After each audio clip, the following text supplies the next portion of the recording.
Emma Carter didn't cry when they buried her husband. She didn't cry when the bank took the house 3 days later, or when her sister looked her square in the eye and said, "You're too much for anyone to carry now." She just folded the only letter she'd received in 6 months, tucked it into her coat pocket, and bought a one-way ticket to Harlan County, Colorado, where a man she'd never met had advertised for a woman willing to work hard and ask nothing in return. She figured that was exactly what she had left. If this story moves you, subscribe and follow Emma's journey all the way to the end and drop your city in the comments. I want to see how far this story travels. The summer of 1883 arrived in Harlan County, the way bad news always did, without warning and without mercy. The train from Denver didn't slow gracefully into the Millhaven depot. It screamed in brakes, shrieking against iron rails, clouds of steam swallowing the platform whole. And when the smoke cleared, Emma Carter was standing on the wooden boards with a single travel trunk, a canvas bag over one shoulder, and the kind of stillness that comes not from peace, but from a woman who has already survived the worst thing she expects life to throw at her. She was 28 years old. She was full-figured in the way that made narrow-minded people think they already knew her story before she opened her mouth. Her dark chestnut hair was braided low at the back of her neck, a practical choice for travel.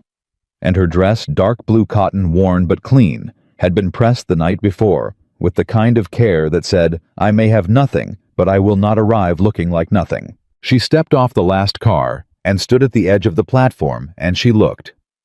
Millhaven was a small town trying to convince itself it was bigger.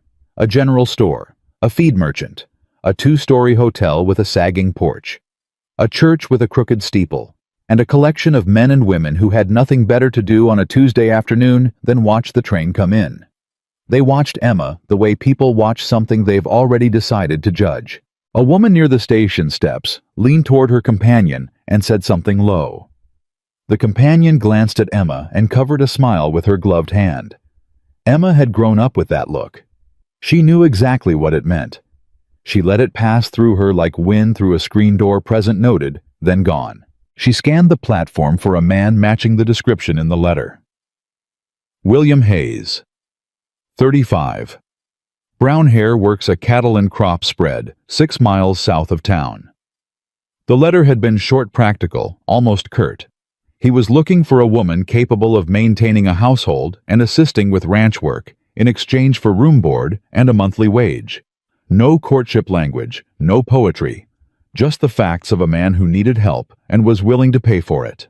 Emma had answered because the letter was honest, and honest was something she had stopped taking for granted. She waited 5 minutes, then 10. The platform cleared. The train pulled out.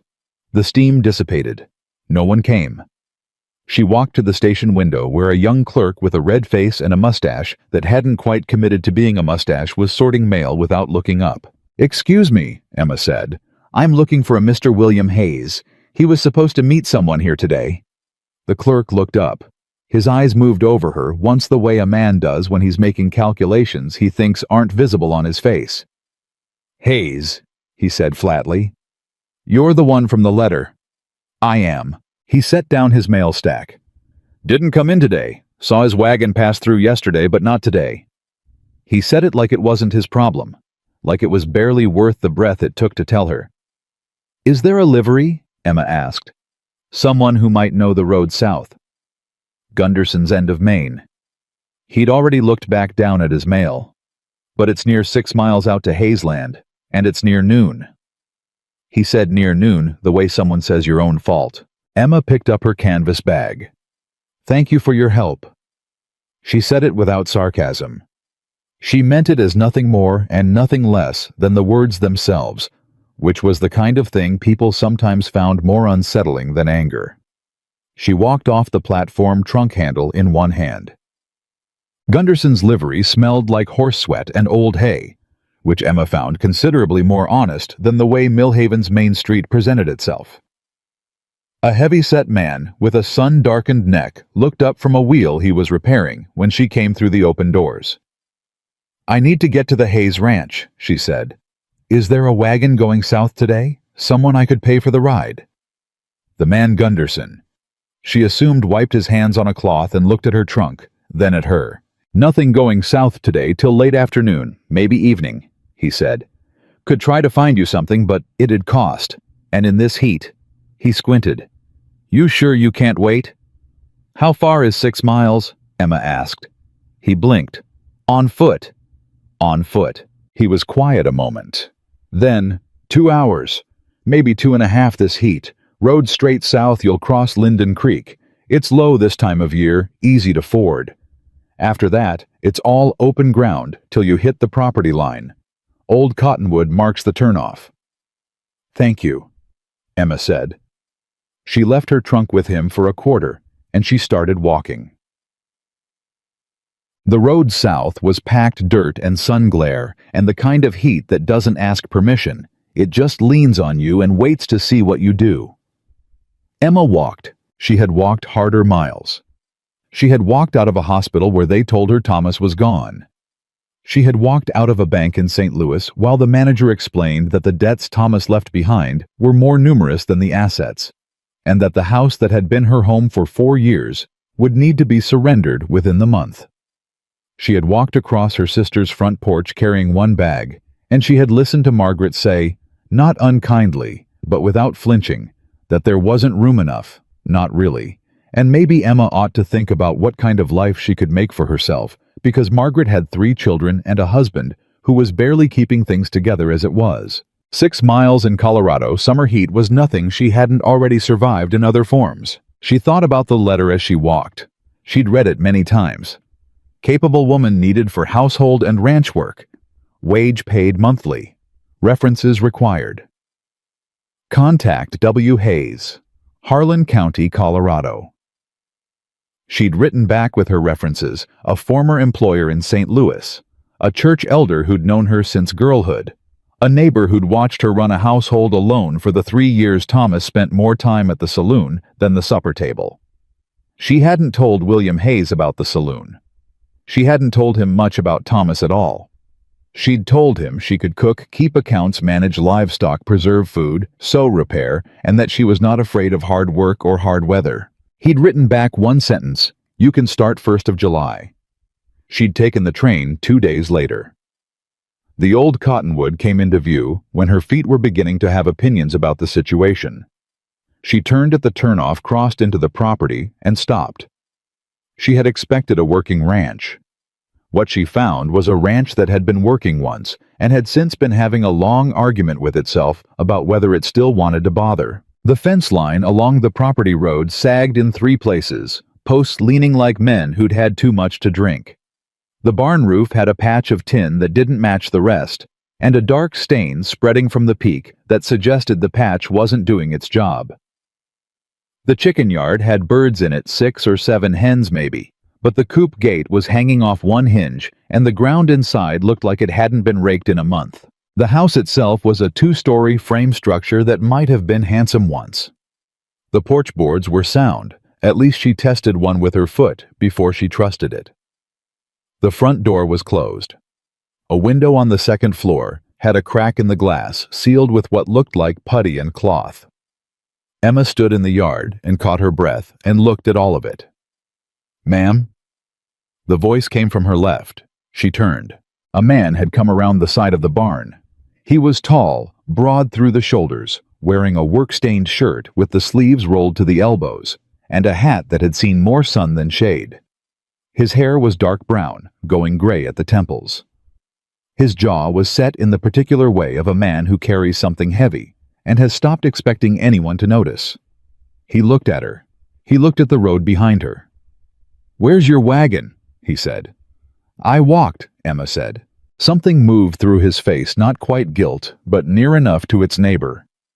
He took his hat off, put it back on. A gesture she would come to learn that meant he didn't know what to do with himself and his hands needed something to hold. "You walked 6 miles. "Your directions were clear enough," she said. "Mr. Hayes, I assume?" "Yes, ma'am." "Emma Carter." She didn't extend her hand. She wasn't sure what the protocol was, and she was tired enough to let him sort that out. He looked at her the way she'd been looked at since she stepped off the train. Except, and this stopped her just slightly, he didn't add anything to the look. He just looked the way a man looks at a situation he's trying to understand. Not judgment. Assessment. "I should have come to get you," he said. He stopped. He seemed to decide something. "I had a problem with the well pump this morning. I lost track of time." "Is the well working now?" Emma asked. "Mostly." "Good." She looked at the chicken yard at the broken coop gate. "The gate on the coop's off its hinge." "I know. They'll get out tonight if it's not fixed." "I know that too." Emma looked at him. He looked at her. The summer heat pressed down on both of them without prejudice. "Mr. Hayes," she said, "I walked 6 miles in noon heat, and I'd like a glass of water and to know where I'll be sleeping. After that, I'll start on supper, and after that, I'll look at what needs doing first. Is that acceptable?" He blinked. It was a quick blink, the kind that means someone wasn't expecting to be talked to that way, not rudely, just directly, like she had coordinates and intended to reach them. "Yes, ma'am," he said. He gestured toward the house. "Kitchen's got a pitcher. I'll show you the room." The room was upstairs, small, with one window that faced east. There was a bed, a washstand, a chair. No mirror. Someone had swept the floor recently, within the last few days, she guessed. It was a small thing. She noted it. She drank 2 glasses of water from the pitcher in the kitchen and stood at the window over the sink and looked out at the yard while her body adjusted to being still after hours of moving. The kitchen was in better shape than the outside had suggested. Someone, Hayes presumably, kept it reasonably ordered. The wood stove was clean. The shelves had canned goods, though not many. She opened the pantry and took a quiet inventory. Salt pork, some dried beans, a half sack of cornmeal, 4 jars of preserved tomatoes, some dried onion, a tin of lard. She could work with that. She heard him come back inside. He stopped in the doorway of the kitchen. "You don't have to start tonight," he said. "You just got here." "You haven't eaten yet today," Emma said. She said it without looking at him because she was looking at the pantry. "Have you?" A silence. "No, ma'am." "Then I'll start tonight." She reached for the salt pork. He stood there another moment, the way men sometimes stand when they've set their minds to a certain shape of the world, and someone has come along and gently rearranged it without asking. Then he said, "I'll fix that coop gate." And she heard the back door open and close. Emma worked the pork into a pan with the dried onion and set the beans to soak for morning. She made cornbread in the cast-iron skillet, the way her mother had taught her, no sugar, just enough salt, a little extra lard for the crust. She found a mason jar of molasses on the second shelf and put it on the table. When William Hayes came back inside and sat down across from the food she'd set out, he didn't say anything for a moment. Then he said, "I should tell you. The bank sent a notice last week." Emma put down her fork. She looked at him. "What kind of notice?" she said. He looked at his plate. His hands were flat on the table, the way hands go flat when a man is trying to hold himself level. "The kind that says they'll inspect the property in 30 days, he said. "If the accounts aren't brought current and the property's not producing," he stopped, "they'll move to take it." Emma was quiet. Outside, one of the hens made a sound. The gate was fixed now, and they were settling. "How far behind?" she asked. 3 months' payments, going on 4. "And the land, is it still workable?" He looked up at her then. It was a different kind of look than the ones she'd gotten at the station. This one was the look of a man who expects to be told something is hopeless and has already practiced his face for it. "Parts of it," he said. "Southfield's dry. There's an old irrigation line under the west pasture, but I haven't had the—" He stopped again. "I haven't been able to get to it." Emma picked up her fork. She ate a bite of cornbread. She thought. 30 days, she said. "Yes, ma'am." "Then we start tomorrow," she said. "I'll want to see the whole property. The books, too, if you keep them." He stared at her. "You can keep books," he said. "Mr. Hayes." Emma said, "I was managing my husband's accounts for 3 years while he convinced himself he didn't need me to." She met his eyes. "I kept the lights on longer than anyone else would have. I know how to look at a situation and find what's still alive in it." The kitchen was quiet. A moth found the lamp and circled it. William Hayes looked at the woman sitting across his table. This stranger, who had walked 6 miles in summer heat and immediately fixed supper, and was now talking about his books and his land with the calm, unhurried certainty of someone who intended to stay. He didn't know what to say, so he said the only honest thing he had. "I didn't think anyone was coming," he said quietly. "When I wrote that letter, I didn't really think anyone was coming." Emma looked at him. "I came," she said simply, and she reached for the molasses. That night, after the dishes were done and the lamp was low, and William Hayes had said a short, awkward goodnight and gone upstairs, Emma sat at the kitchen table, alone with the sound of the summer dark coming through the open window. She unfolded the letter from her coat pocket. Not his letter, but the one she'd written and never sent to her sister 2 days before she'd bought the train ticket. In it, she'd tried to explain why she was leaving, why she'd chosen a stranger's advertisement in a Colorado paper over the slow erosion of waiting for something to come back to her that was never coming back. She'd written, "I am not done yet. I don't know how to explain it except that I am not done." She folded the letter and put it back in her pocket.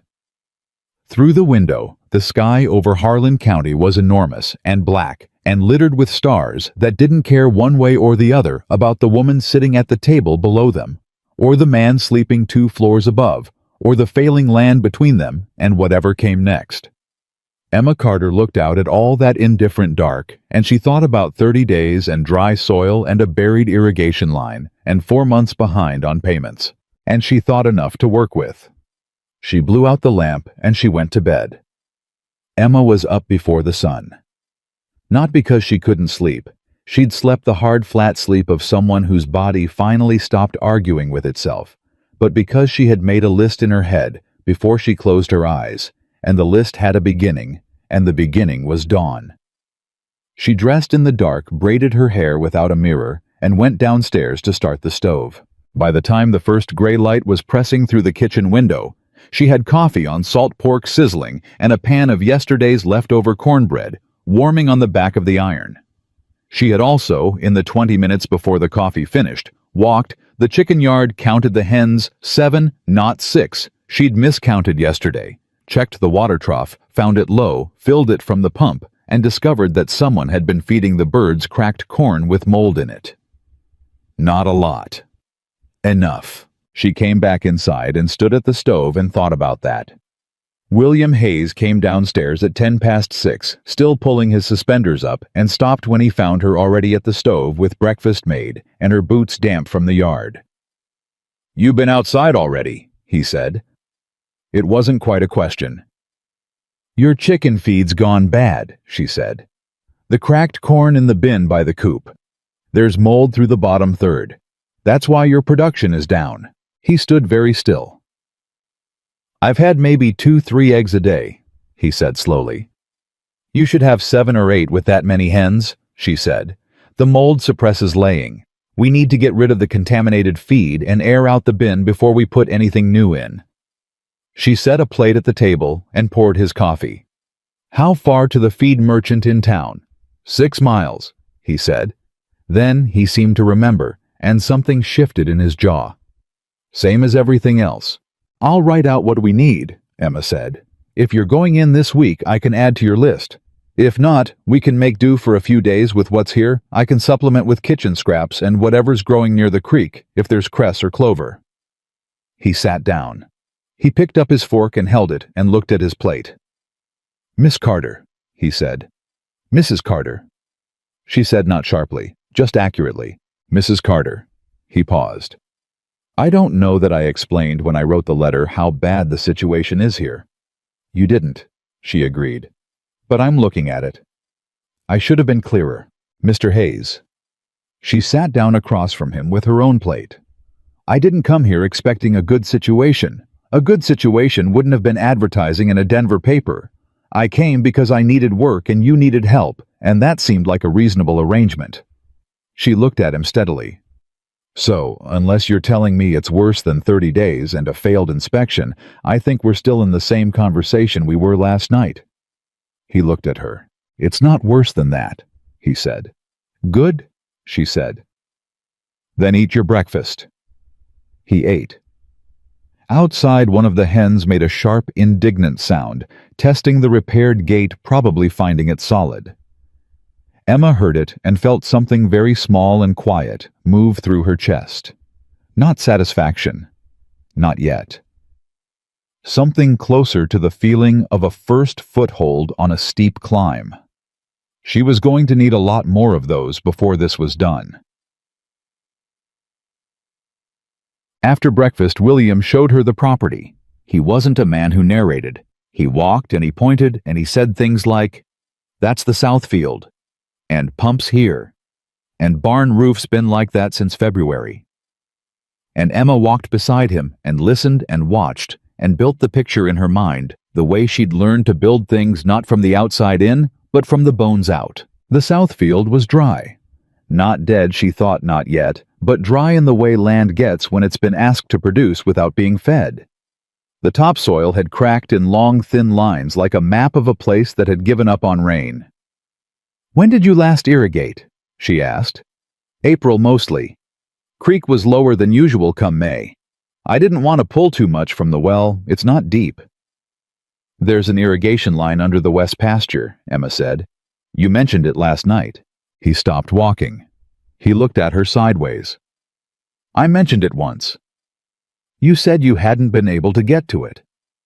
She kept moving toward the west pasture. "How deep is it buried?" He fell into step beside her. "Maybe 2 feet. It was put in by the man who owned this place before me.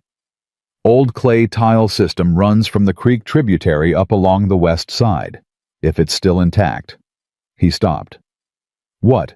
If it's still intact, it could feed both the west field and a portion of the south," he said slowly, as if he'd thought about this before, had turned it over and set it down again and again, the way a man sets down a thing that costs too much to carry.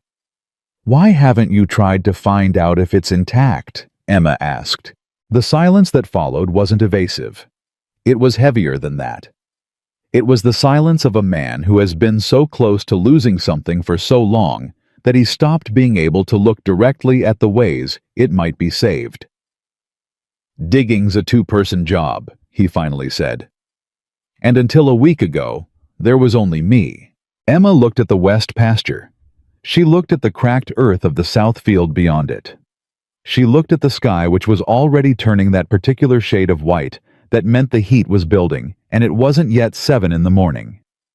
"We'll need to locate the line first," she said. "Do you have any record of where it runs, a survey, a map, anything the previous owner left?" "There's a box of papers in the house, old deeds, some receipts. I haven't gone through all of it." She looked at him. "I'll go through it," she said. The box was in the back of a wardrobe, in what had been at some point a study. A room off the main hall with a desk and empty shelves, and a smell of old paper and mouse activity. Emma pulled the box to the desk and spent 2 hours going through it while William worked outside. She found the survey on the bottom of the pile, folded in quarters and beginning to separate at the creases. She spread it flat on the desk and weighted the corners with a dictionary and ink bottle and 2 stones from the windowsill that someone had left there for no reason she could identify. The irrigation line was drawn in faded pencil, a dashed line running from a point near the creek tributary, angling northwest to southeast, across the west pasture, ending in a distribution point near what the survey marked as cultivated field. She traced it with her finger. It was roughly where she'd been looking when William had said 2-person job. She also found something else. In the middle of the box, wrapped in a piece of oilcloth that had been folded shut and sealed with a wax stamp, not elaborate, just a thumbnail pressed in, was a packet of correspondence. 3 letters, all from the same sender, Thompson Land Bank, Denver, Colorado. Emma looked at the oilcloth for a moment. Then she opened it. The first letter was dated March. A notice of payment arrears. Formal clipped language, the kind that banks use when they want to sound like they're doing you a courtesy by threatening you. The second was dated April, a follow-up.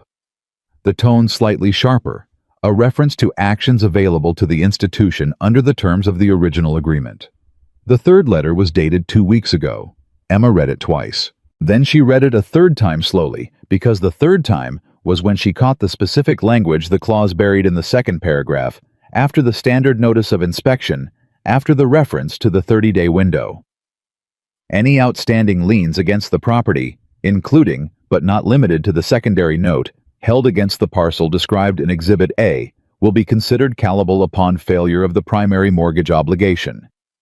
She set the letter down. She sat with it for a moment. Then she picked up the original deed from the box and found Exhibit A. The secondary note. There it was. $40 borrowed 7 years ago against a smaller parcel of land, the East Quarter section, which wasn't the main ranch at all, but a separate piece of ground that abutted it. The original mortgage was on the main property. But if the primary mortgage failed, the bank had the legal mechanism to call the secondary note simultaneously, which meant they wouldn't just take the ranch house and the main fields. They'd take the East Quarter too. Emma looked at the survey map. The East Quarter held the creek tributary. Without the creek tributary, the irrigation line was useless. Without the irrigation line, the west pasture couldn't be saved. Without the west pasture and the south field, the ranch couldn't produce enough to service the debt, even if she and William dug that line up by hand and ran it perfectly. Thompson Land Bank wasn't just foreclosing on a farm. They were positioning to take the water. Emma folded the letters back into the oilcloth. She carried the survey map and the deed to the kitchen table, spread them out, and put the letters beside them. Then she went to the back door and called toward the barn. "Mr. Hayes, I need you inside." He came in dusty from whatever he'd been fixing. He stopped when he saw the papers on the kitchen table, specifically when he saw the oilcloth unfolded and open. "You found those," he said. "Why didn't you show me these?" Emma asked. She kept her voice level. She was not angry, not exactly, but she was something, and she wanted to understand it before she named it. He pulled out a chair and sat down heavily. He put his forearms on the table and looked at the letters without touching them. "Because telling someone the situation's bad is one thing," he said. "Showing them the paperwork is another. Mr. Hayes, I didn't want—" He stopped. His jaw tightened. "I didn't want you to turn around and go back to Denver before you'd had a chance to see what the place could be." Emma looked at him. He wasn't lying. That was the thing. He wasn't being calculating or manipulative. He was being the particular kind of honest that ashamed men produce when they've been protecting something for so long they've forgotten what protecting feels like versus hiding. "I appreciate that," she said carefully. "But I need you to understand something." She put her finger on the secondary note clause. "This isn't just about being behind on payments. This is about the bank having a legal mechanism to take the creek access along with the rest of it. If they call this note when the primary mortgage fails—" "I know what it means," William said quietly. "Do you know they've drafted it to do exactly that?" He looked at her. "I thought the secondary note was separate," he said slowly. "I thought even in the worst case that parcel was outside the foreclosure." "It's written to be called simultaneously," Emma said. "It's right here, second paragraph." He read it. She watched him read it. She watched his face go through several things. Disbelief first, then the particular stillness of a man who is recalibrating something he thought he understood. "They told me that note was a formality," he said. His voice had gone very flat. "When I took the original mortgage, they had me sign the secondary as they called it a security measure. Told me it would never be activated unless I willfully defaulted." "Willfully is not a word in this document," Emma said. "There's no distinction made. Any default triggers it." William was quiet. The morning pressed in through the kitchen window. Something shifted in the yard, a hen probably moving around. "I've been making payments for 4 years," he said. 3 months behind. That's all." "I know. I had a bad season last year. Cattle fever took 6 head in the fall. After that, I was just trying to get through to spring." His hands were still flat on the table. "I thought spring would give me enough to catch up." "Spring was dry," Emma said. "Yes." She sat down across from him. She put the survey map between them, the one with the irrigation line drawn in pencil. "I found this too," she said. The old tile line in the west pasture. He looked at it. If the line's intact, Emma said, and if we locate it and clear it before the inspection, we can demonstrate active water access to the west and south fields. That changes what the inspector sees. It changes the productive capacity assessment. If the line's intact, William said. Yes. It could be collapsed. It's 40 years old. It could be, Emma agreed. But the survey shows clay tile, and clay tile, if it was laid properly, can last 100 years. We won't know until we dig. He looked at the map. He looked at the letters. He rubbed the back of his neck, and Emma recognized that gesture too. The gesture of a man who has been alone with a problem so long that having someone name it out loud feels like both relief and exposure at the same time. Mrs. Carter, he said. Emma, she said. She wasn't sure why she said it. She'd corrected him to Mrs. that morning, but something had shifted in the room. Not dramatically, not with fanfare. It had just moved the way light moves, and the name that had sounded formal an hour ago sounded like a wall she didn't need. He looked at her.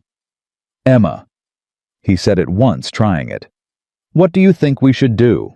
I think we work the list, she said. In order. The chicken feed first because that's income we're losing every day. The books next. I want to see the full accounts. Everything, not just what you remember. Then we locate the irrigation line. And when the bank's inspector comes, she put her hand flat on the deed. We need a lawyer to look at this secondary note clause before that inspection. There may be language in the original agreement that contradicts how they've written this. William was staring at her. A lawyer, he said. Is there one in Millhaven? There's one in Harlan City, 20 miles. Can you get there this week?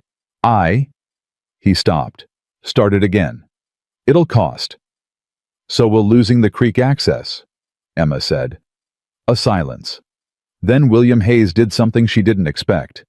He let out a short, rough sound, not quite a laugh, but in the same family.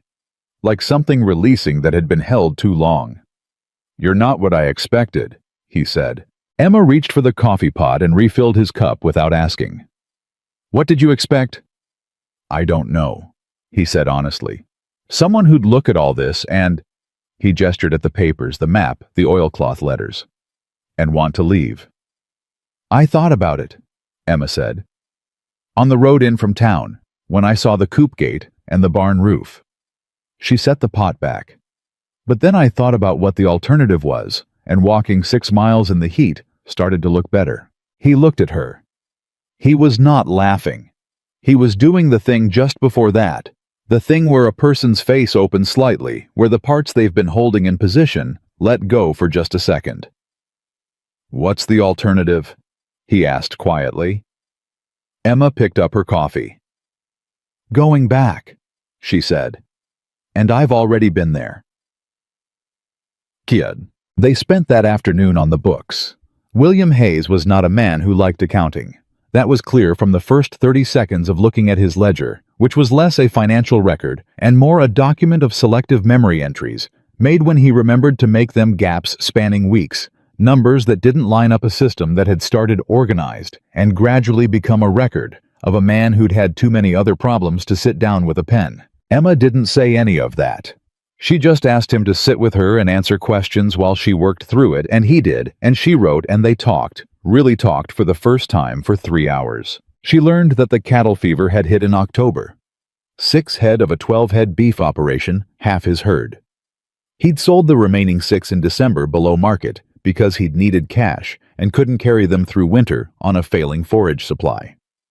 He'd had a kitchen garden that had produced well in the spring, but he'd had no one to put up preserves and hadn't gotten around to doing it himself, and most of it had gone to waste. The chickens were supposed to be providing consistent egg income, but the mold in the feed, he hadn't known about the mold, and Emma noted the way he said it quietly, not as an excuse, but as a fact he was still absorbing, had cut their production to almost nothing. He'd been living on what he could hunt and what little he could buy in town, with what remained from the cattle sale. Have you been eating enough? Emma asked. He looked at her. Mr. Hayes. I've been getting by, he said. She looked at his face, the angles of it. The shadows under his eyes that she'd initially taken for the kind of weathering all ranchmen carry, but now reconsidered. "I'll make sure there's food," she said. It wasn't pity. It was practical. A man working 14-hour days on not enough food was a man who made mistakes and couldn't finish what he started. She needed him functional. She told herself that was why she said it. By the time she finished with the ledger, she had a cleaner picture. It wasn't good, but it was legible. 3 months of mortgage payments owed. 1 month's worth of wages she'd need to be paid. She'd agreed to that, it was in the letter, and she wasn't going to let him talk himself out of it. Feed costs, tool repairs, a pending account at Gunderson's livery. Against that 7 hens with potential daily egg output of 7 to 9 eggs at current market price. A kitchen garden that still had viable soil, if they planted now for a fall harvest, and the west pasture if the irrigation line held. She closed the ledger. "It's manageable," she said. He looked at her like she'd said something in a language he didn't speak. The books, the situation. She tapped the closed ledger. "It's not comfortable and it's not easy, but it's not impossible. The egg income alone, if we fix the feed issue and the hens come back to full production, covers part of the operating costs. The garden, if we start this week," she calculated in her head. "What grows fast in Colorado summer? Beans," he said automatically. "Squash. Kale, though it bolts in August." "Can you get seed in town?" "At the general store." "Add it to the list." She picked up her pencil and wrote, "We plant by Friday. We tend it right, we've got produce by the end of July. That's something to show an inspector. Active cultivation, active water management, evidence of recovery." William was leaning forward now, both arms on the table, watching her write. "You're talking about the inspection like we can change what they see." "We can change what's actually there," Emma said. "The inspection reflects reality, so we change reality." "In 30 days." "In 30 days?"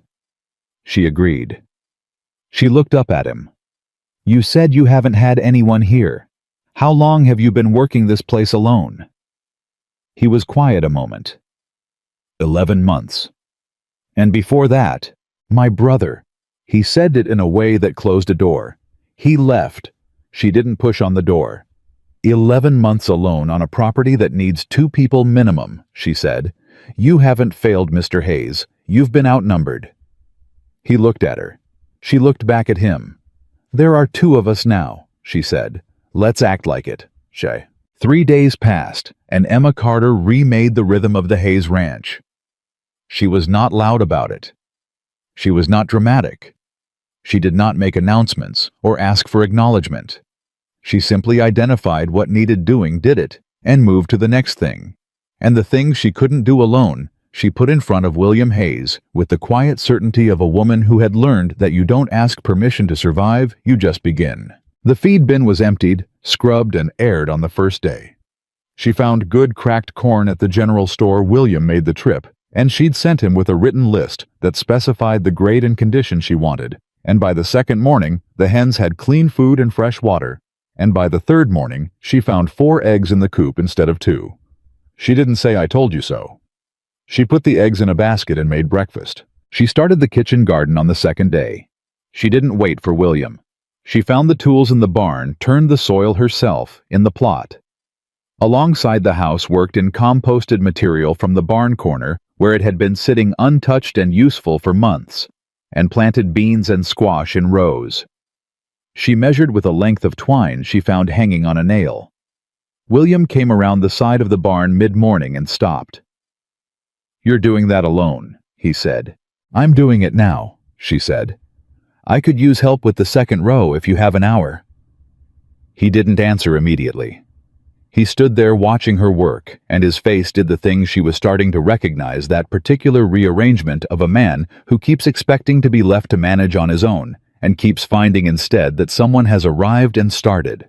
He got a hoe from the barn. He worked beside her for 2 hours. They didn't talk much.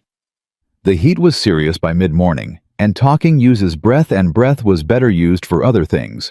But at one point, William said without looking up from the row he was hoeing, "Where'd you learn to turn soil like that?" "My mother's kitchen garden," Emma said. Iowa. We grew everything we ate. You grew up on a farm. Until I was 16. Then we moved to St. Louis, and my mother cried about it for a year and a half. She pressed a bean seed into the soil. She was right to. You didn't like the city? Cities are fine if you like feeling like you're invisible, Emma said. I prefer knowing what I'm doing has a result I can see. He was quiet for a moment. Then, that why you answered the advertisement? Emma looked up at him. He was still working eyes down, but there was something careful in how he'd asked it, like he'd been holding the question for a few days and was only now willing to let go of it. Partly, she said. Partly because I needed to be somewhere I was useful. She paused.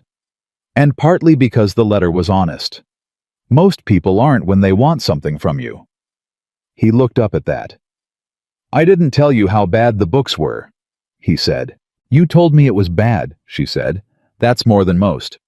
She stood up, pressed her hands against the backs of her thighs, looked down the row they'd planted. We're going to find that irrigation line this week, she said. I want to try on Thursday after we get the garden in. Can you be free for a full day? He looked at the garden half-planted, already more ordered than the rest of the property had been when she arrived. Thursday, he said. Yes. Tish. On Wednesday evening after supper, Emma was in the study going over the deed again when she heard boots on the porch stairs. Not William, he was in the barn late, fixing something with the water trough. These were different boots. Heavier, slower, the kind of steps a man takes when he wants to be heard before he knocks. She went to the front door. The man on the porch was short, broad, wearing a good coat despite the heat. He had a soft, round face that was probably described as friendly by people who hadn't looked at his eyes. He held a card out before she could speak. R.D. Calder, Field Representative, Thompson Land Bank. Emma took the card. She looked at it. She looked at him. The inspection isn't scheduled for another 3 weeks, she said. Just a preliminary visit, Calder said. His voice was smooth, the kind of smooth that takes practice. Standard procedure, no cause for alarm. His eyes moved past her into the hallway. Mr. Hayes at home? He is, Emma said. She didn't move from the doorway. He's occupied at the moment. Is there something I can help you with? Calder's eyes came back to her. He reassessed something. She could see it happening. And you are, he said. Emma Carter, she said. Household manager. He smiled. We weren't informed Mr. Hayes had taken on staff. Mr. Hayes isn't required to inform the bank of his household arrangements, Emma said pleasantly. Calder looked at her for a moment, with the smile still in place, and something considerably less pleasant underneath it.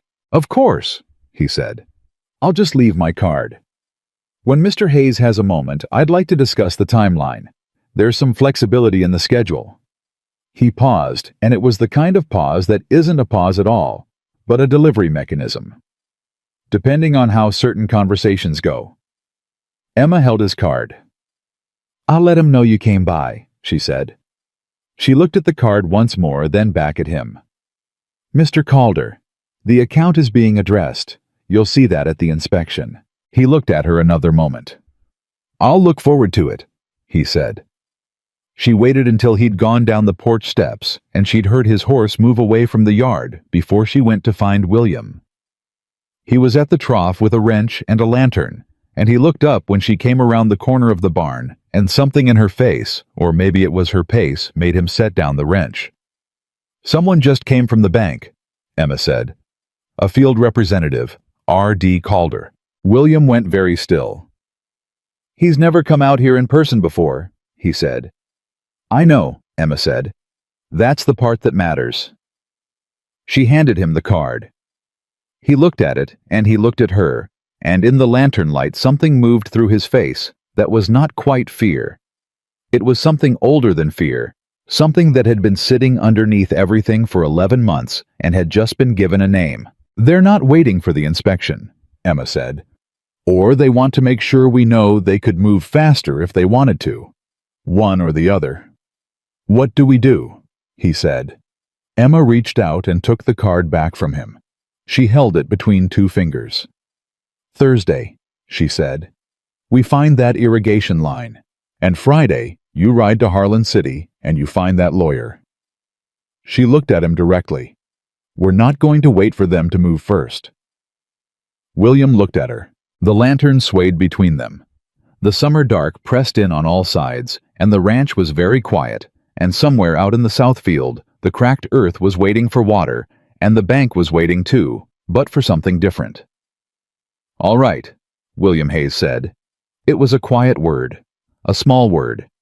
But it was the first time Emma would think later that he had said it like he meant it. Thursday came in hot and mean the way Colorado summer mornings sometimes do when the sky has decided it's done pretending to be kind. Emma was already on the west pasture with the survey map folded in her apron pocket, and a iron probe rod she'd found in the barn, long-handled, pointed at the tip, the kind used for locating buried lines and checking soil depth. She'd sharpened the tip on the whetstone before breakfast. William came out 20 minutes after she'd started walking the grid she'd marked in her head from the survey coordinates, and he stopped at the pasture edge and watched her for a moment before he came down to where she was. "You already started," he said. "The map puts the line entry point roughly 12 feet from the old fence post." She pointed. "That one. From there, it runs southeast at about a 20-degree angle. I've been probing every 2 feet along that bearing." He looked at the probe rod. He looked at the small flags she'd made from torn cloth strips stuck in the ground at the points she'd already tested. "Those are from one of my old shirts," he said. "I'll replace the shirt," Emma said, and kept probing. He didn't argue. He went back to the barn and came out with a second rod, a longer one heavier, and came to work beside her.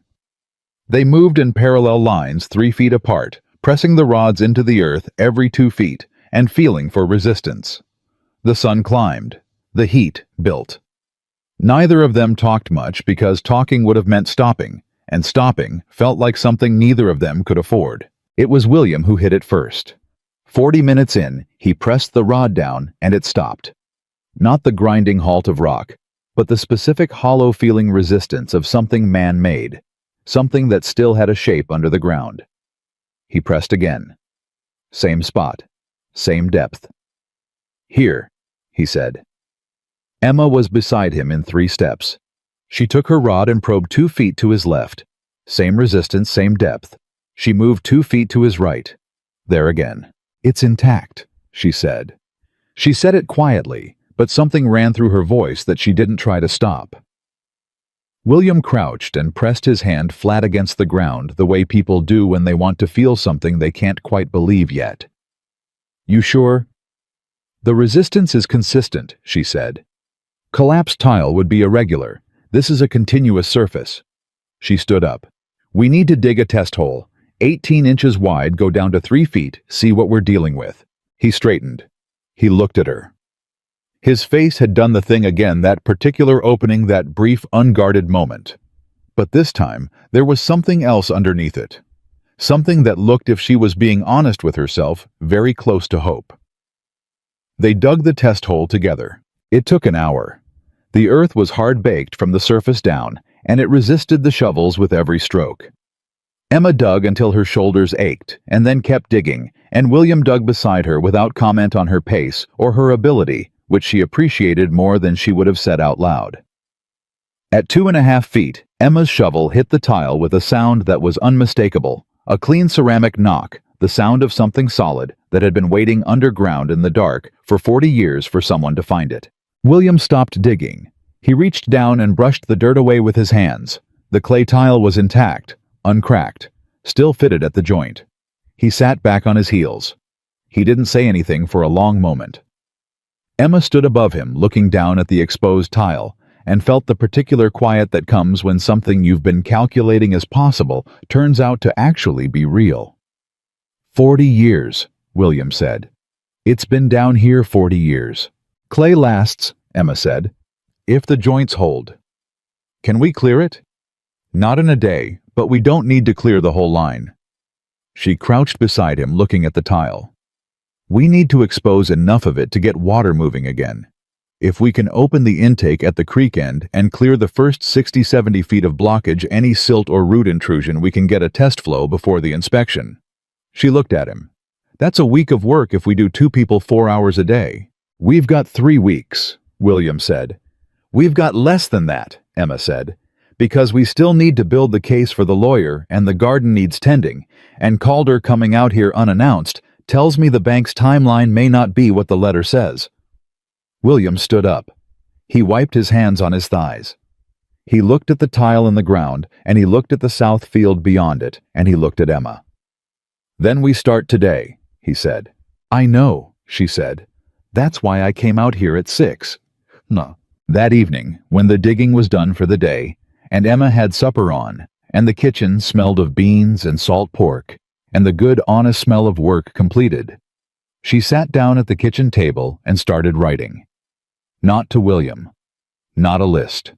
A letter to a lawyer. She'd asked William for the name of the man in Harlan City, Garrett Foss. He'd said been there 20 years, handled land disputes and property contracts, was known to be straight. Emma wrote to Foss not as a woman asking for help, but as a woman presenting a situation. The terms of the original mortgage, the secondary note clause, the specific language from Thompson Bank's third letter. The question of whether the clause as written was enforceable under Colorado territorial law and whether the bank's preliminary visit outside the established inspection timeline constituted any form of procedural irregularity. She used the kind of language that said she had read documents before, which she had, and that she expected a substantive response, which she did. She sealed the letter and asked William to take it to town first thing in the morning, along with a request that it be sent to Harlan City by the fastest available means. He read the letter before she sealed it. She didn't ask him to, but she didn't stop him either. When he finished, he set it down. "Where'd you learn to write like that?" he asked. "I worked for a land office in St. Louis for 2 years, Emma said. She took the letter back and folded it. "Before I married Thomas. I did contract filing and correspondence." She paused. "I was good at it. My employer told me I had a legal mind. My husband told me it wasn't a quality men looked for in a wife." She sealed the letter with wax. "I should have listened to my employer." William was quiet for a moment. "Your husband was wrong," he said. Emma didn't look up from the letter. "Yes," she said simply. "He was." Jen. The letter went out Friday morning, and Friday afternoon a different problem arrived, and it came in the form of a wagon pulling into the yard with 2 men in it that Emma didn't recognize, and William clearly did, because she heard the way his voice changed when she came to stand in the doorway, and he said without greeting them, "Dunmore." The man who climbed down from the wagon was 60, maybe older, lean and angular, with a sunburned face and a smile that didn't start in his eyes. He wore a decent coat and a clean hat, and he moved like a man who was accustomed to people making way for him. "Hayes," the man said. He glanced at Emma in the doorway, then back at William. "Didn't know you'd taken on company." "What do you want, Dunmore?" "Just a neighborly visit." The man looked around the yard, the new fencing she and William had straightened along the road, the chicken yard with its repaired gate, the garden plot that had gone from bare turned earth to visible green shoots in the 8 days since planting. He took his time looking. "Heard you'd had some financial difficulties." "Word travels," William said. "William. Small county." Dunmore's eyes came back to him. "I wanted to let you know, and I say this as a neighbor, a man who's watched this land since before your time, that if it comes to a point where you can't maintain the property, I'd be willing to make a fair offer. Specifically on the east quarter. That creek access would run well with my operation." Emma heard it. She heard exactly what he said, and more importantly, she heard what he didn't say, which was how he knew about the east quarter specifically, and why a man who'd never been to the door in 11 months of William working alone was here now 2 weeks after Thompson Bank's field representative had made an unscheduled visit. William's jaw had gone hard. "The land's not for sale." "I understand that," Dunmore said easily. "I'm just saying, in the event circumstances change." "They won't," William said. Dunmore smiled. "Well." He looked at the yard again, and this time Emma understood the look he was assessing the way a man assesses something he already considers half his. I'd hate to see this place go to the bank. That helps nobody. His eyes moved to Emma in the doorway. "Ma'am," he said, touching his hat. Emma said nothing. She watched him climb back into his wagon. She watched him turn and drive back out the gate, and she held her silence until the wagon sound had faded down the road. Then she said, "He's been talking to Calder." William turned. "What?" "The East Quarter," Emma said. She came off the porch and stopped beside him. He knew about the East Quarter specifically. He didn't say the ranch or the property. He said the East Quarter, the secondary note. She looked at William. "The only people who know about that clause are you and me and whoever at Thompson Bank drafted those letters." William's face had gone still in a different way than she'd seen before. This was not the stillness of a man weighing something. This was the stillness of a man who has just understood that a thing he thought was bad luck was actually something that had been arranged. "You think Dunmore and the bank—" He stopped. "I think Dunmore wants the creek access," Emma said. "And I think a bank that's about to foreclose on a property is easier to negotiate with than a rancher who doesn't want to sell. If the bank takes this property, and specifically the East Quarter with the creek access, they become the seller. And Dunmore has presumably already had that conversation with them." William stared at the road where the wagon had gone. "It's a land grab," he said. "It's a well-organized one," Emma said. "Which is worse?" She looked at him. "This is what I want Foss to look at. Not just whether the clause is enforceable, whether there's a relationship between Thompson Bank and Dunmore, or anyone connected to Dunmore that represents a conflict of interest in how this foreclosure is being pursued. Can a lawyer find that out? A good one can start looking," Emma said. "And sometimes starting to look is enough to make people slow down." William was still staring at the road. 11 months, he said very quietly. "What?" 11 months I've been here, and I thought I was just unlucky. Cattle fever, dry spring falling behind. I thought it was just a run of bad luck, and if I could get through to the other side—" He stopped. "You think this has been going on longer than 3 months?" Emma was quiet for a moment. She was thinking about the original deed, about the terms of the original mortgage, about the fact that the secondary note on the East Quarter, the parcel with the creek, had been presented to William as a formality at signing. "I think someone looked at this land before you bought it," she said carefully, "and saw what the creek access was worth, and made arrangements that would benefit them whether you succeeded or failed." She met his eyes. "I want Foss to pull the record on when Dunmore acquired his adjacent property, and when Thompson Bank first registered as a lending institution in Harlan County." The silence that followed was the kind that happens when someone hands you the true shape of a thing you've been carrying and you realize why it was always heavier than it looked. "They set me up," William said. "I don't know that yet," Emma said, "but I intend to find out." She found out part of it 3 days later when Garrett Foss's reply arrived, not a letter, but the man himself who had ridden from Harlan City on Monday morning and arrived at the Hayes Ranch in the early afternoon with a leather satchel and the brisk, angular energy of a man who had been practicing law long enough to recognize when something smelled wrong. He was 50 spare with wire-framed spectacles and the kind of eyes that read a room before they bothered with pleasantries. "Mrs. Carter," he said, shaking her hand at the door. "Your letter was the most precisely written communication I've received from a layperson in 20 years. I came in person because what you've described warrants it." He sat at the kitchen table with his satchel open, and the document spread out the deed, the secondary note, all 3 Thompson Bank letters, the survey map, and he went through them with the systematic quiet of a man dismantling a clock. Emma sat across from him. William sat at the end of the table and watched and didn't interrupt, which was exactly what Emma had asked him to do on the ride back from the garden that morning. After 40 minutes, Foss took off his spectacles and set them on the table. "The secondary note clause as written," he said, "is aggressive but not unprecedented. Whether it would survive a legal challenge depends on the original loan agreement, specifically whether Mr. Hayes was provided with adequate disclosure of the simultaneous call provision at signing." "I wasn't," William said. "The bank officer told me it was a security measure. That's all he said." Foss looked at him. Did anyone explain what security measure meant in practical terms that a default on the primary mortgage would trigger a call on the secondary note regardless of its own payment status? No, William said. No one explained that. Foss made a note. That's relevant. He looked at Emma. Your instinct about the timeline is also relevant. I pulled some county records before I wrote out. He opened his satchel and produced a folded sheet. Clyde Dunmore purchased his adjacent property 9 years ago. Thompson Land Bank was chartered in Harlan County 11 years ago. The bank's founding charter lists 3 principal investors. He set the sheet on the table and turned it so they could read it. Emma read the names.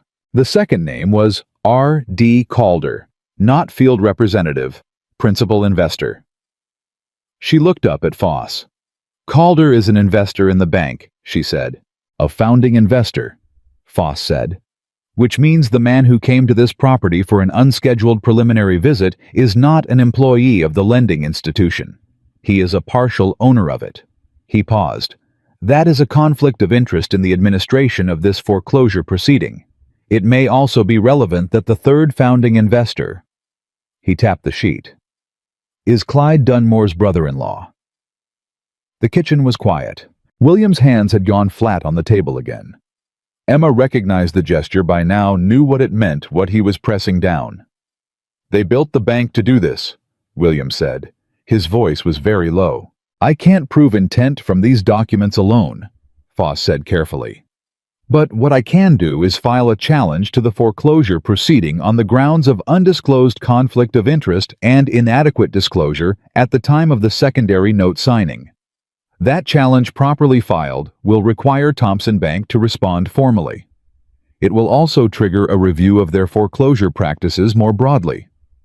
He looked at William. It won't stop everything, but it will slow them down. And it will put them on record defending actions they would very much prefer not to have to defend in public. How long? Emma asked. Filing takes a week. Review takes 30 days minimum, possibly 60. He put his spectacles back on. That gives you time.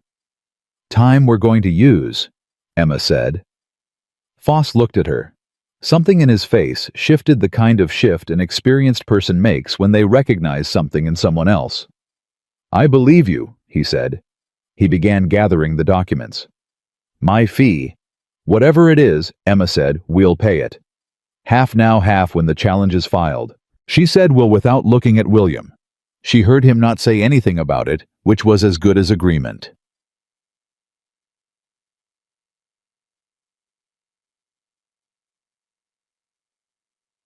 After Foss left, Emma went back to the irrigation line. She needed to move her hands. She needed to feel the shovel in the earth and the resistance of real work, because the anger in her chest was the kind that needed somewhere to go, and standing still wasn't where it was going. William came out 20 minutes after her. He picked up his shovel without being asked, and they worked in silence, and the silence was different from the silences they'd had before. It wasn't the silence of 2 strangers being careful with each other.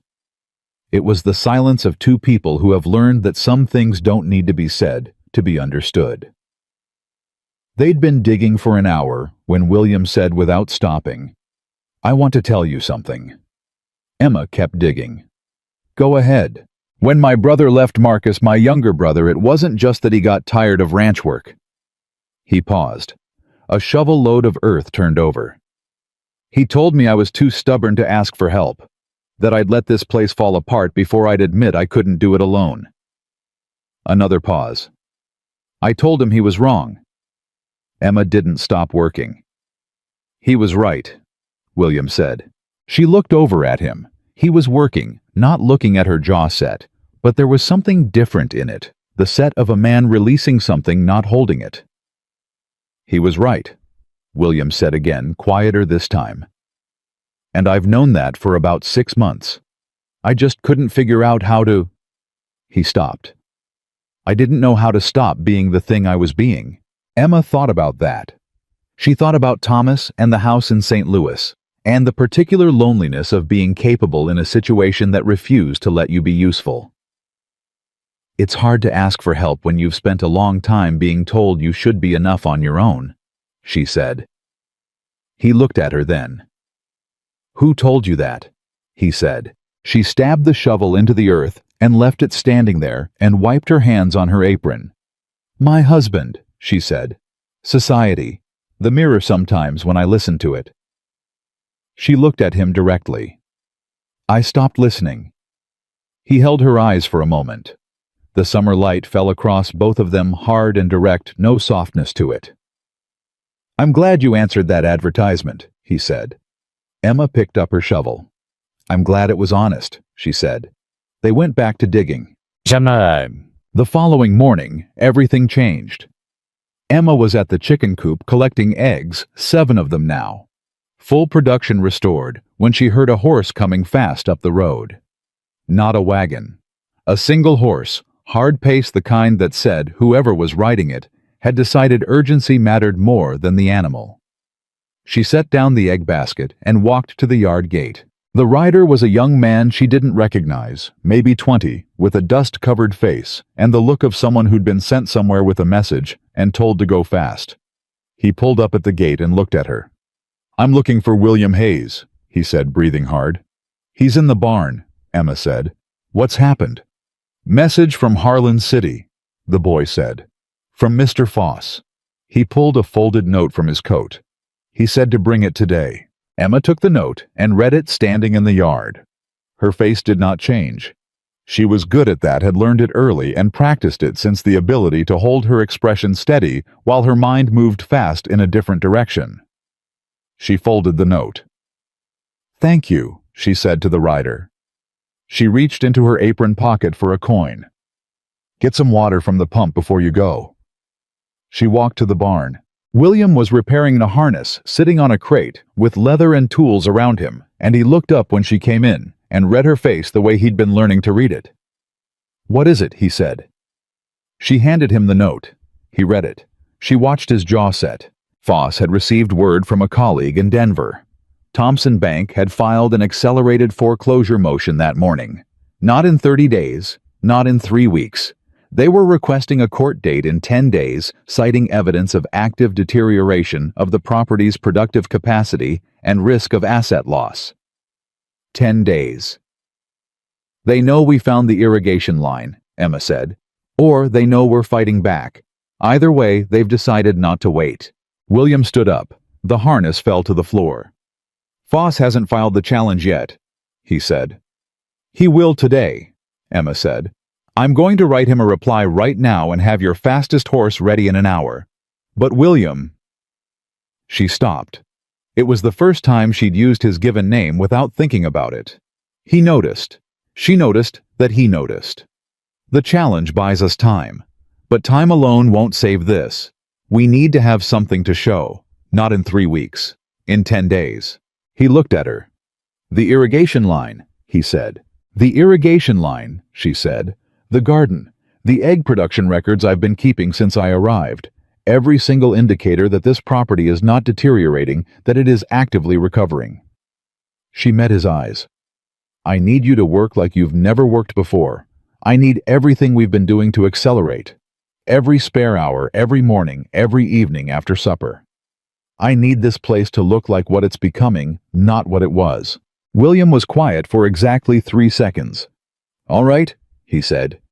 He bent and picked up the harness from the floor. He put it on the crate. He looked at it for a moment, and then he set it aside, because a harness repair was no longer the most important thing in the barn. "Tell me what needs doing first," he said. Emma was already moving toward the house to write the letter. "Get the east fence line repaired before noon," she called back. "And then meet me at the irrigation trench. We've got 9 days of work to do in 6. She did not look back to see if he was following. She knew he was. The next 6 days were the hardest Emma Carter had ever worked in her life, and she had worked hard before. She knew what hard was. Hard was managing a household alone, while a husband drank away the margins. Hard was walking into a bank and signing papers that meant you were giving back the only roof you'd ever called your own. Hard was sitting on a train with one bag and a letter from a stranger, and convincing yourself that moving toward an unknown thing was braver than staying inside a known wreckage. But this was different. This was hard with a clock on it. She was up before 5 every morning. She was in the irrigation trench by 5:30, shovel in hand, working by lantern light until the sun came up enough to work by. William was always there when she arrived. She'd stopped being surprised by that on the second day. He had the kind of endurance that comes not from comfort, but from having had no choice but to keep going, and she recognized it because she had the same kind herself. They uncovered 60 feet of tile line by the third morning, then 70, then 80. At 90 feet, they hit the first break. Emma heard William's shovel change sound before she saw it, the clean knock of iron on tile replaced by a duller, irregular thud. She climbed down into the trench beside him, and they both crouched and looked, and there it was, a section of tile maybe 14 inches, where the clay had cracked through, and the joint had separated, and the gap was packed with 40 years of silt and root material. William sat back on his heels. His face was dirty, and his shirt was soaked through, and he looked at that broken tile the way a man looks at something that has just rearranged his best-case scenario. "How bad?" Emma asked. "Depends on what's past it," he said. "Could be isolated. Could be the start of a series." "Only one way to know," Emma said. She picked up her shovel. They dug past it. 20 feet past the break, the tile was intact again. Emma pressed her rod against the next joint, then the one after. Solid. She looked at William. "Isolated," she said. He exhaled. It was the kind of exhale that had a week's worth of held breath in it. "We can bridge it," Emma said. "Repack the joint with puddled clay, set a short replacement section if we can find matching tile. It doesn't have to be permanent, it has to hold for an inspection." "There's old tile in the barn," William said immediately. "Left from when the original owner built the smokehouse. I never threw it out." She looked at him. "I know," he said, almost wry. "I should have been more surprised it was still there." "Go get it," she said. "I'll keep digging south." He went. She kept digging. By noon, they had the line cleared to 110 feet. By 4 in the afternoon, William had packed the broken joint with puddled clay and set the replacement tile section, and Emma had made a mortar mix from the clay soil and water and pressed it into every suspect joint between the repair and the creek intake point. Her hands were bleeding from the work by then, small cuts from the tile edges and the wire she'd used to bind the repair, and she didn't mention it, and William didn't comment on it until she reached for the canteen, and he saw her hands and said very quietly, "Emma." She looked down at them. "I'll wrap them tonight. You'll wrap them now." He didn't have anything to wrap them with, and for a moment they both looked at that problem, and then William pulled his bandana from his pocket. Red cotton faded from washing and tore it in half without hesitating, and wrapped her right hand first, then her left, tying the knots with the careful focus of a man who is concentrating very hard on a small thing, because the larger thing underneath it is too much to look at directly. When he finished, he didn't let go of her hands immediately. He looked at them. Then he looked at her. "I'm fine," she said. "I know you are," he said. "That's not why I—" He stopped. He let go of her hands and picked up his shovel. "We should check the intake before we lose the light." Emma flexed her wrapped fingers and picked up her own shovel. "Yes," she said. "We should." The intake check was the moment everything became real. The intake sat at the point where the tile line met the creek tributary, a fieldstone and mortar structure barely larger than a dinner plate, half buried in the creek bank, with a wooden sluice gate so old the wood had turned black. The gate lever was iron, and it had seized with rust, and Emma looked at it and felt the specific dread of a thing that needs to work and might not. William got a wrench from the tool sack. He worked the lever for 4 minutes. Nothing. He applied more force. The lever groaned but didn't move. He stopped and looked at it and then looked at Emma, and she could see him calculating the same thing she was calculating. "Let me try," she said. "Emma, I have a different angle," she said. "Let me try." He handed her the wrench. She braced both feet against the creek bank, set the wrench, and applied pressure, not in the direct line William had been using, but at a slight rotational angle, working the rust loose rather than forcing past it. She felt it resist. She held the pressure. She did not let up. The lever moved. A quarter inch, then a half. "Keep going," William said. He was right behind her. She kept going. The lever turned. A half turn, then a full one, and somewhere under the earth she felt rather than heard the clay tiles accept the water. Felt the pressure change, felt the ground beneath her feet shift almost imperceptibly, and then William said, "Look." And she looked. At the far end of the west pasture, where they'd left the trench open at the distribution point, water was coming up through the soil. Not much. Slow and dark and smelling of clay and old earth. But moving. William made a sound she hadn't heard from him before. Something between a word and nothing. Somewhere in the register of a man who has been holding himself together for 11 months and just found a crack in the thing he was holding. Emma watched the water move. "It works," she said. "It works," he said. She turned to look at him. He was looking at the water, not at her, but his jaw was doing something complicated, and his eyes were bright in a way that the afternoon light alone didn't account for. "William," she said. He turned. She didn't say anything more than his name. She didn't have to. Something passed between them, not dramatic, not declared. Just present the way things are present when they've been building for long enough that the moment of noticing isn't the beginning of something, but the acknowledgement of something already begun. He reached out and touched the back of her wrapped hand. Just briefly. The way you touch something you're not sure you have the right to touch. Then he said, "We should get back. Early morning tomorrow." "Yes," Emma said. They walked back to the house in the last of the light, and neither of them said much, and the silence between them was the warmest it had ever been. So, the inspection was scheduled for Thursday. On Tuesday evening, Calder came back.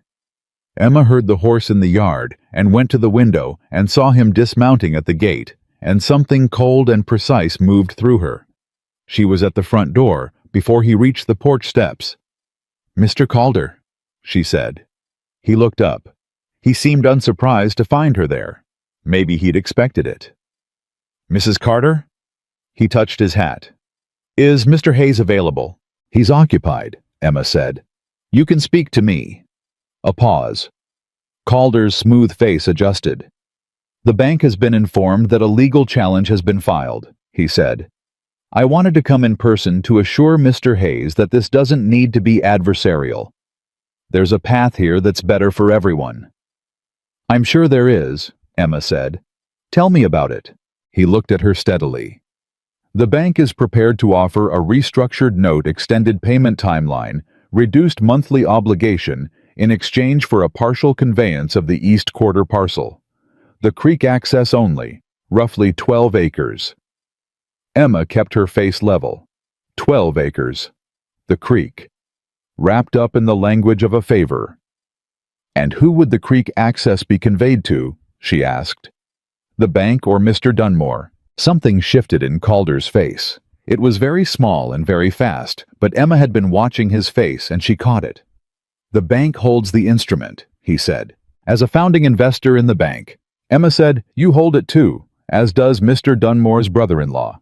That's a matter of county record. Mr. Calder and our attorney is already aware of it." She kept her voice entirely pleasant. "So, when you say better for everyone, I'd like you to be honest about which everyone you're referring to." The smooth face went still. "Mrs. Carter," he said slowly, "I'd encourage you not to make this more complicated than it needs to be. I'd encourage you to attend the inspection Thursday with your documentation in order," Emma said, "because ours will be." He looked at her for a long moment. Then he said, "The court date on the accelerated motion is still active." "Yes," Emma said. "And our attorney's challenge to that motion cites your conflict of interest in pursuing it. I imagine the judge will find that interesting." She met his eyes. "Good night, Mr. Calder." She closed the door. She stood in the hallway and listened to his boots go off the porch and his horse leave the yard, and she stayed very still until she couldn't hear him anymore. Then she let out a breath that she'd been holding for the entire conversation. William came out of the kitchen. He'd been inside. She realized he'd heard everything. You told him we knew about the conflict of interest, he said. Yes. You weren't going to tell them that until the court date. He came here to pressure us, Emma said. The best pressure back is letting them know what we know and that we're not afraid to use it. She looked at William. If they were going to accelerate after our legal challenge, they already would have. That they sent Calder here to offer a deal means the challenge rattled them. We rattle them further, we buy more time. William looked at the door she'd just closed. He looked at her. You knew all that in the time it took him to walk from his horse to the porch, he said. I've been thinking about it since the letter from Foss, Emma said. I just needed to know if he'd offer a deal. That told me how worried they actually are. She turned back toward the kitchen. I need to write to Foss tonight. He needs to know Calder made an explicit offer and named the creek access. That goes into the conflict of interest filing. She was halfway to the kitchen when William said her name. She turned. He was standing in the hallway, and he looked at her the way she'd been looked at very few times in her life. Not the way of assessment, not the way of judgment, not even the way of the cautious hope near hope she'd seen from him in the pasture. He looked at her, the way a person looks at someone they have stopped being surprised by and started being grateful for. Thank you, he said. Just that. Emma held his eyes for a moment. Get some sleep, she said. Thursday's going to be a long day. Wednesday they worked from 4:30 in the morning until the sun made work impossible, and then they worked again from 4 in the afternoon until dark. Emma documented everything, egg counts dated and signed. Garden measurements with growth records from planting day. The irrigation flow test with a rough calculation of water volume. A hand-drawn map of the tile line, its length, its repair point, its distribution capacity. She wrote it all in a clear hand in a ledger she'd bought in Millhaven on the first supply run, and she organized it with the composure of a woman who had filed documents for a living and knew that presentation was half of argument. William finished the east fence line on Wednesday afternoon and came to find her at the table with the ledger and sat down and looked at what she'd built. Not the fence, not the irrigation line, not the garden, but this, the record of all of it. This is what we show them, he said. This is what proves we've been working, Emma said. The inspector can walk the property and see the physical evidence. This tells him when we started and how fast we moved. She looked up. It also makes clear that the property's situation on the date of their accelerated motion filing was already an active recovery, which undermines their claim of deterioration. William picked up the ledger and turned through the pages slowly. He stopped on the egg production page. You've been keeping this since your first morning. Second morning, Emma corrected. I didn't count them the first day I didn't have time. He looked at the entry. Day 2, 4 eggs. Feed issue identified.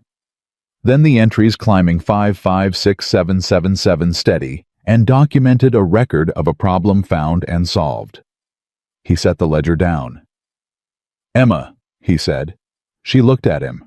He opened his mouth and then closed it, and she could see him trying to find the shape of something that didn't have the right words yet.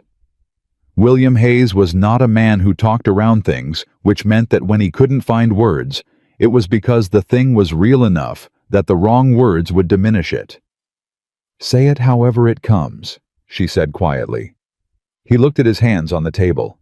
When I wrote that letter, he said, I told myself I was looking for practical help. Someone who could work. I told myself it was a business arrangement, and I needed to be clear-eyed about it and not... He stopped. Not make it into something it wasn't. Emma didn't say anything. I don't know when it stopped being only that, he said. I know it was before you turned that irrigation lever. I know it was before last night. I think... He exhaled. I think it was the morning you walked in here with your boots wet from the yard before I was even downstairs. I think it was the way you looked at this place and saw what was still alive in it when I had stopped being able to see that. The kitchen was very quiet. William, Emma said. You don't have to, he said quickly. I'm not finished, she said. He stopped. She looked at him steadily, and she said what was true, which was the only way she knew how to say anything.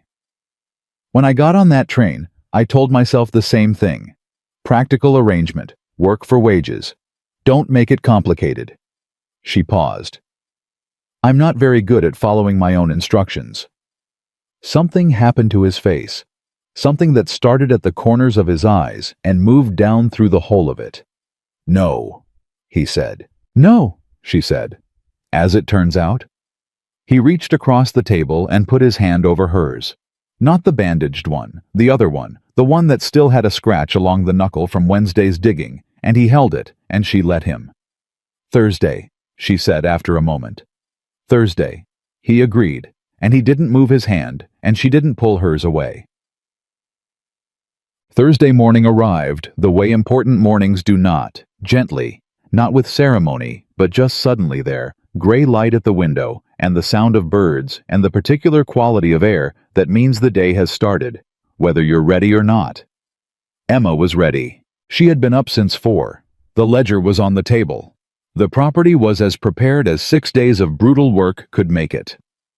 The garden showed real growth beans climbing their stakes, squash spreading across the plot in the broad optimistic way of things that intend to stay. The chicken yard had 7 hens producing 7 eggs every morning without fail. The east fence was solid. The irrigation trench was backfilled and marked. And at the distribution point in the west pasture, the soil was damp in a way that hadn't been there a week ago. The inspector arrived at 10 o'clock. He was a compact gray-haired man named Aldous Webb, sent from the county land office, not from Thompson Bank, directly, a fact that Foss had confirmed, and that mattered because it meant he was not Calder's man. He arrived alone, which also mattered. He did not smile when he shook William's hand. He didn't need to. He looked like a man who had been doing inspections long enough to have stopped caring what anyone wanted him to find and started caring only about what was actually there. Emma handed him the ledger before he asked for it. He looked at it. He looked at her. "You kept these records." "From my second morning on the property," she said. "Dated and signed." He took the ledger and walked the property, William beside him and Emma 2 steps back. She watched Webb's face as he walked. She watched him look at the garden, look at the chicken yard, look at the fence line. He said very little. He wrote in a small notebook. He stopped at the west pasture and crouched where the soil was damp and touched the ground with 2 fingers and looked at the moisture on them. "Irrigation," he said. "Old tile line restored," William said. "We located it last Thursday, cleared it over 6 days, repaired 1 break in the line." Webb stood up and looked at William. "Was this documented in your original property assessment?" "It was on the survey map," Emma said. She had the survey in her apron pocket. She produced it, unfolded. It pointed to the penciled line. Original installation approximately 40 years ago. The line was buried but intact with 1 isolated break. Webb looked at the survey. He made a note. They went inside. Webb sat at the kitchen table and went through the ledger page by page. He asked William questions about the cattle history, the planting history, the mortgage payment timeline. William answered everything directly.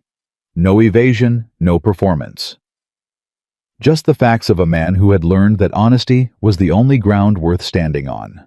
Webb was quiet for a long time after the questions were done. Then he looked up and he said, "Mr. Hayes, I'll be direct with you. The bank's motion claimed active deterioration of productive capacity. Based on what I've seen today and what's documented in this ledger, that characterization is not supported by current evidence." He set the ledger down. "This property is in recovery. The evidence of work done and production restored in the past 2 weeks is substantial." He paused. "My report will reflect that." William went very still. Emma did not move. "That report goes to the county court," Webb continued, "and to the bank. What they do with the accelerated motion after that is a matter for the legal process. But my finding is my finding." He looked at Emma. "This is thorough documentation, Mrs. Carter." "Thank you," Emma said. Webb closed his notebook. He shook William's hand again, and then with the slight hesitation of a man deciding something, he shook Emma's hand too. After he left, Emma and William stood in the yard and watched his horse go down the road, and neither of them spoke until he was completely out of sight. Then William said, "He's going to file in our favor." He's going to file what he found, Emma said. What he found is in our favor. William turned and looked at her. The morning light was full and honest on both their faces. We did that, he said. Emma looked at the garden, the fence, the west pasture where the ground was damp with water that had traveled 40 years underground to arrive exactly when they needed it. Yes, she said. We did. Webb's report reached the county court in 4 days. Foss sent word the morning it was filed, a single line. The kind a man writes when he knows brevity carries more weight than elaboration. Inspector's finding supports active recovery. Motion to accelerate is weakened. Court date stands, but bank's position is significantly compromised. Well done. Emma read the note at the kitchen table, while William stood at the stove pouring coffee, and she read it twice, and then she set it down, and picked up her cup, and didn't say anything for a moment, because the thing moving through her chest was large enough that she wanted to be sure she had the shape of it before she let it out. Good news, William said. He'd learned to read the quality of her silences. Foss says the motion is compromised, she said. The inspector's report landed the way we needed it to. William set the coffee pot down. He didn't whoop or throw his hat. He wasn't that kind of man. He pulled out the chair across from her and sat down and put both hands around his cup and looked at the table and breathed slow and deliberate the way a person breathes when they've been holding something very heavy and someone has just helped them set it down without dropping it. It's not over, Emma said. I know, he said. The court date is still active. The bank still has options. Foss needs to appear and argue the conflict of interest in front of a judge, and that judge needs to agree it matters. She looked at him. But we're not where we were 3 weeks ago. No, William said. He looked up at her. We're not. He said it simply, and she understood that he meant more than the legal situation, and she let that understanding sit between them without making it smaller by naming it too quickly. Outside, one of the hens made its morning complaint about something or other. The sun was coming through the kitchen window at the angle it came at this hour, and the beans in the garden were climbing their stakes, and the west pasture was holding moisture from the irrigation line, and Emma Carter was sitting at this table with a cup of coffee and a reason to believe that the next 30 days would look different from the last 30. She had not felt that in a very long time. We need to prepare for the court date, she said. Foss will argue, but he'll need us there. Both of us. When? 2 weeks from Monday, she said. Harlan City. I'll be there, William said. She looked at him. He said it with the quiet certainty of a man who has stopped negotiating with himself about what he's willing to do. Good, she said. The week that followed moved differently than any week since Emma had arrived. The urgency didn't disappear. It never entirely disappears when a court date hangs over a property, but the quality of it changed. It went from the frantic, white-knuckled urgency of people trying to stop a collapse and became something more like the focused, grounded work of people building something they intend to keep. They expanded the irrigation flow on Tuesday, opening a secondary distribution point along the Southfield's upper edge that William had identified from the original survey. It took 8 hours of work, and by the end, Emma's arms were burning from the shovel, and William was moving with the deliberate care of a man whose body was giving him an honest accounting of 6 days of brutal labor. But when the water reached the cracked earth of the Southfield and the ground began slowly, almost reluctantly to accept it, Emma stood at the field edge and felt something she recognized only in retrospect as pride. Not vanity, not self-congratulation. The specific, earned pride of work that has a visible result in the real world. Look at that, William said, standing beside her. Yes, Emma said. They stood together and watched the water move into the soil. On Wednesday, Emma wrote the full summary document for Foss, 18 pages organized by category, documenting the bank's conflict of interest, the timeline of Calder's visits, the content of his explicit offer regarding the East Quarter, and the relationship between Calder Dunmore and the third founding investor.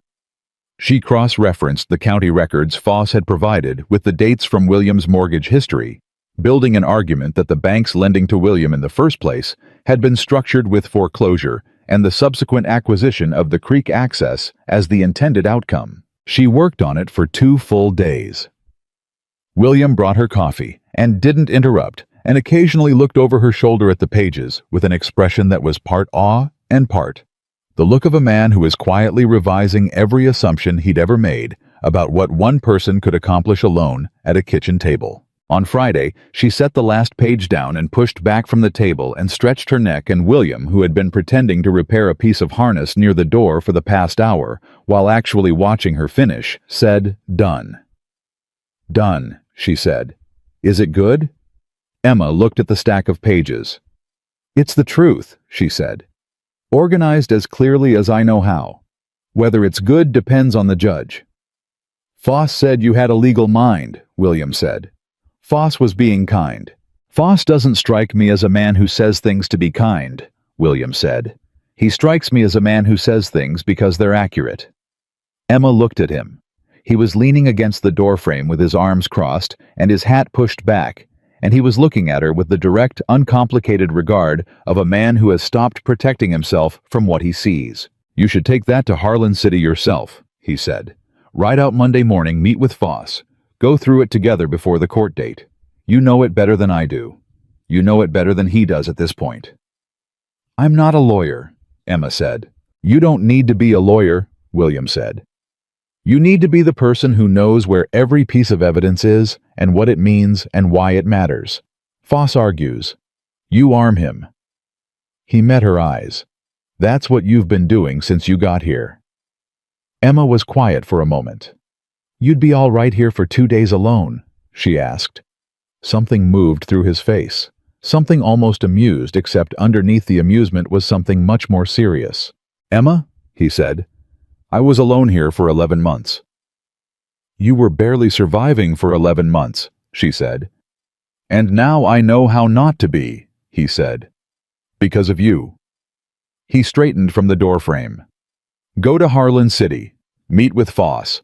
I'll keep the irrigation running, and the garden watered, and the hens fed, and when you come back, we'll go to court together and finish this." She looked at him for a long moment. "All right," she said. She rode to Harlan City on Monday and sat with Garrett Foss for 6 hours across his office desk, and they went through every page of the summary together. And by the end of it, Foss had filled a notepad and was looking at her with the expression she'd seen once before, that particular shift of a man who keeps finding more than he expected. "You prepared this yourself," he said. "Yes. Without legal training. I worked in a land office for 2 years, she said. "And I've been thinking about nothing else for 3 weeks. Foss set down his pen. "Mrs. Carter, this document properly presented does not just challenge the acceleration motion. It challenges the legitimacy of the original mortgage structure. If the bank intended foreclosure from the point of lending, that is fraud." He said the word carefully, the way lawyers say words that carry weight. "I want to be honest with you about what that means. It means this case becomes larger than one ranch. It means the bank will fight harder." "They've been fighting hard already," Emma said. "At least now we're fighting back with the right weapons." Foss looked at her. "Do you understand that if this goes the way I think it might, it could expose Thompson Bank's entire lending portfolio in Harlan County to review every mortgage they've written, could be examined for the same structural irregularities?" "Good," Emma said. "It will make you very unpopular with some powerful people." "Mr. Foss," Emma said, "I walked 6 miles in Colorado summer heat to get to a failing ranch where I wasn't even met at the station. I don't think I've been optimizing for popularity." Foss was quiet for a moment.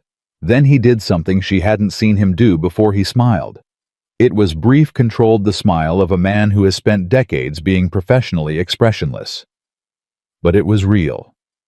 "Court is Monday week," he said. "Be there at 9.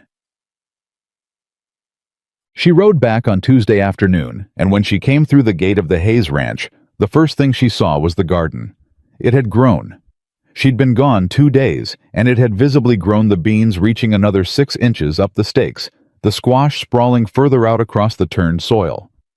She stopped her horse and looked at it for a moment before she went to the barn. William came out of the barn when he heard the horse and stopped in the yard and looked at her and the particular quality of his looking had been different since the night before the inspection, and neither of them had talked about why, but it was there in the open air between them every time he looked at her, which was often.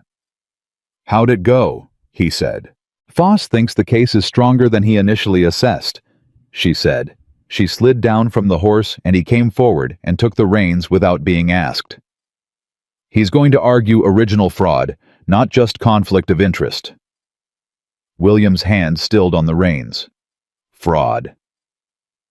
"If the bank structured the mortgage intending to foreclose and acquire the creek access, that's fraud," Emma said. "Foss believes the summary makes a credible case for it." William stood very still, and Emma watched him absorb it. The idea that what had happened to him wasn't just bad luck, wasn't even just predatory lending, but something that had been deliberately engineered by men who had looked at his land and his water and decided they wanted it and built the mechanism to take it. "Say something," Emma said. "I'm trying to decide," he said slowly, "whether I'm angrier about what they did or more grateful that you found it." "Both are reasonable," Emma said. "I keep landing on grateful," he said. He looked at her. "That worries me a little." "Why?" "Because grateful feels personal," he said. "And I told myself this was a business arrangement." Emma took the reins back from him.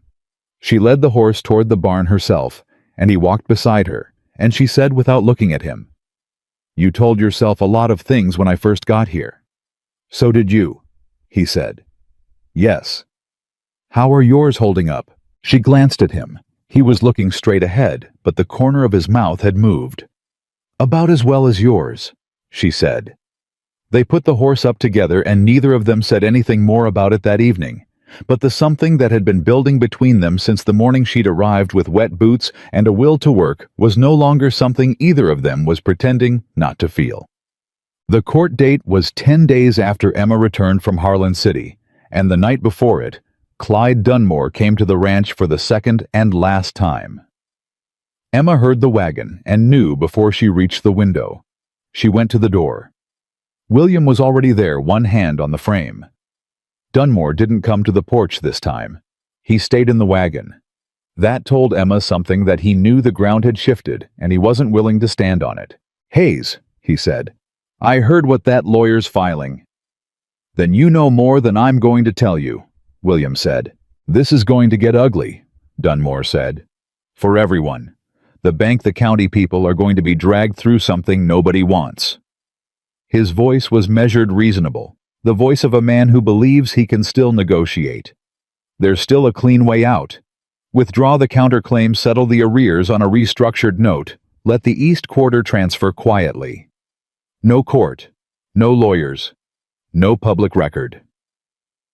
Emma stepped up beside William in the doorway. Dunmore looked at her. She said, "Mr. Dunmore, you came to this property and told William Hayes you'd offer a fair price for land he wasn't selling. Your brother-in-law's bank sent a man who is a founding investor to pressure us into a settlement that would give you the creek access. You've been coordinating this since before William was 3 months behind on payments."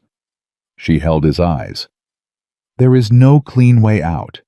There is only what's true and what the court decides to do with it." Dunmore looked at her for a long time. "You don't know what you're starting," he said. "We know exactly what we're finishing," Emma said. He looked at William. "Hayes, you're going to let this woman speak for you." William put his hand on the door. "She's not speaking for me," he said. "She's saying what I'd say if I had her words, which I don't, but I have her judgment, and that's enough." He met Dunmore's eyes. "We'll see you in court." He closed the door. Emma stood in the hallway and listened to Dunmore's wagon turn in the yard and leave, and when the sound was gone, she said, "He'll try to make a deal with the bank tonight, offer to drop his claim on the creek access in exchange for being kept out of the fraud allegation." "Will it work?" William said. "Not if Foss has already filed," Emma said, "which he has." She turned and looked at William. "It's done, William. Whatever happens in court, and I believe it goes our way, what they built to trap you is already coming apart." He looked at her in the dim hallway, and she looked at him. And then he did something she hadn't expected. He reached out and tucked a loose strand of hair back from her face, the gesture so quiet and so natural that she almost didn't register it as something new. Almost. "Emma," he said. "I know," she said. "I haven't said it yet," he said. "I know that too," she said. "Say it anyway." He held her eyes. "I don't want this to be a business arrangement anymore," he said. "I haven't wanted that for a while, and I should have said so before now, but I kept finding reasons not to, and I think the real reason was that I didn't believe—" He stopped. His jaw worked. "I didn't believe someone like you would stay. Not for me, not for this place, not when you could go somewhere that wasn't broken." Emma was quiet for a moment. "William," she said, "I came to a place that was broken because broken things can be fixed. Because I knew how to look at something that everyone else had written off and find what was still alive in it." She held his gaze. "I found plenty." He looked at her with the full, unguarded openness of a man who has stopped defending the perimeter and let someone inside the gate. "Stay," he said, not like a question, like something being laid down carefully, like something that mattered enough to be said plainly. "I'm not going anywhere," Emma said. And she meant it with the whole weight of everything she was. All of the practical, stubborn, clear-eyed, capable feeling weight of Emma Carter, who had arrived with nothing and built something, who had been dismissed and overlooked and underestimated her entire life, and had simply quietly kept working anyway. He took her hand. She let him. The court date was on a Monday. Foss argued for 2 hours. He presented the conflict of interest documentation, the secondary note clause, the timeline of coordinated pressure, and Emma's 18-page summary, which the judge read with the expression of a man encountering something he hadn't been expecting to find in a routine foreclosure hearing. Calder was present. Dunmore's brother-in-law was present with his own lawyer, which told Emma everything she needed to know about how the previous night had gone. Dunmore himself was not there, which told her the rest. The judge called a recess at noon. Emma and William sat on a bench in the courthouse hallway and didn't talk much. William had his hat in his hands and was turning it slowly the way he did when he needed his hands to be doing something. Emma sat straight and still and waited, because waiting was something she had learned to do without letting it eat her. After 40 minutes, the judge came back. He denied the acceleration motion in full. He ordered a 60-day freeze on all foreclosure proceedings pending a review of the original mortgage structure and its compliance with territorial lending standards. He referred the matter to the Territorial Attorney's Office for further investigation into Thompson Land Bank's lending practices in Harlan County. Thompson Bank's lawyer stood and objected, and the judge looked at him with the particular patience of a man who has heard many objections and found most of them unpersuasive, and the objection ran out of energy and sat down. Foss shook William's hand. Then he shook Emma's. 60 days, he said. Use them. We will, Emma said. Outside the courthouse, in the full brightness of a Colorado summer afternoon, William put his hat back on and looked at the street and then looked at Emma. His face was doing something she had never quite seen on it before. Not relief, not triumph, not the guarded, worn-down stoicism she'd found when she first arrived. Something newer than all of those. Something that looked like a man who had stopped waiting to lose. It's not finished, Emma said, because she was a practical woman and practicality was her foundation. No, he agreed. The bank may appeal. The attorney's review takes time. The mortgage payments are still owed. I know, he said. We have 60 days, she said, and we know how to work. Yes, he said. We do. He looked at her, and she looked back, and between them was everything they had built in a month, the irrigation line, and the garden, and the legal record, and the repaired fences, and the 7 hens, laying every morning without fail, and the 2 people they had become to each other in the space of 30 days of work and honesty, and the slow, unglamorous, unshakable process of choosing to stay. William Hayes reached out and took Emma Carter's hand on the steps of the Harlan City Courthouse in the full light of a summer afternoon, where anyone who wanted to look could see it. She looked at their joined hands. She looked up at him. Take me home, she said. He did. And when they came through the gate of the Hayes Ranch in the long golden light of late afternoon, past the mended fence and the growing garden and the chicken yard, where 7 hens moved with the confident authority of well-fed birds, past the barn with its patched roof and the house with its cracked window sealed against the weather. Emma Carter looked at all of it and felt something settle in her chest that she recognized finally for what it was. Not relief, not survival. Home. The woman they had laughed at on the platform in Millhaven, the woman they had watched with that particular small smile that meant they'd already decided who she was and what she was worth. That woman had walked 6 miles in summer heat and found a broken place and refused to let it stay broken. She had fixed the feed